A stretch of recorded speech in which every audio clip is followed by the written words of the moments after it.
Success అనేది పూరీ జగన్నాథ్కి ఊరికే రాలేదు బ్రో. వైజాగ్ నర్సీపట్నం నుండి డైరెక్టర్ అవ్వాలనే పిచ్చితో చెన్నై ట్రైన్ ఎక్కినప్పుడు జేబులో రూపాయి లేదు.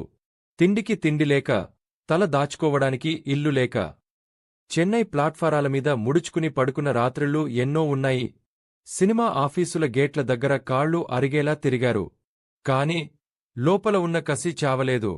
అలా కష్టపడి టాలీవుడ్ని షేక్ చేసిన రామ్గోపాల్ వర్మ కంటపడ్డారు.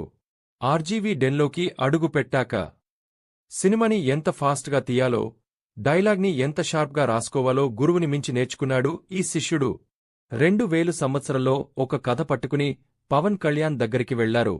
కథ వినడమే ఆలస్యం. పవన్ కళ్యాణ్కి పూరీ యాటిట్యూడ్ నచ్చేసింది. అలా వచ్చిన మొదటి సినిమానే బద్రీ. సక్సెస్ అనేది పూరీ జగన్నాథ్కి ఊరికే రాలేదు బ్రో. వైజాగ్ నర్సీపట్నం నుండి డైరెక్టర్ అవ్వాలనే పిచ్చితో చెన్నై ట్రైన్ ఎక్కినప్పుడు జేబులో రూపాయి లేదు. తిండికి తిండి లేక, తల దాచుకోవడానికి ఇల్లు లేక, చెన్నై ప్లాట్ఫారాల మీద ముడుచుకుని పడుకున్న రాత్రిళ్ళు ఎన్నో ఉన్నాయి. సినిమా ఆఫీసుల గేట్ల దగ్గర కాళ్ళు అరిగేలా తిరిగారు. కాని లోపల ఉన్న కసి చావలేదు. అలా కష్టపడి టాలీవుడ్ని షేక్ చేసిన రామ్గోపాల్ వర్మ కంటపడ్డారు. ఆర్జీవీ డెన్లోకి అడుగు పెట్టాక సినిమాని ఎంత ఫాస్ట్గా తీయాలో, డైలాగ్ని ఎంత షార్ప్గా రాసుకోవాలో గురువుని మించి నేర్చుకున్నాడు ఈ శిష్యుడు. 2000 సంవత్సరంలో ఒక కథ పట్టుకుని పవన్ కళ్యాణ్ దగ్గరికి వెళ్లారు.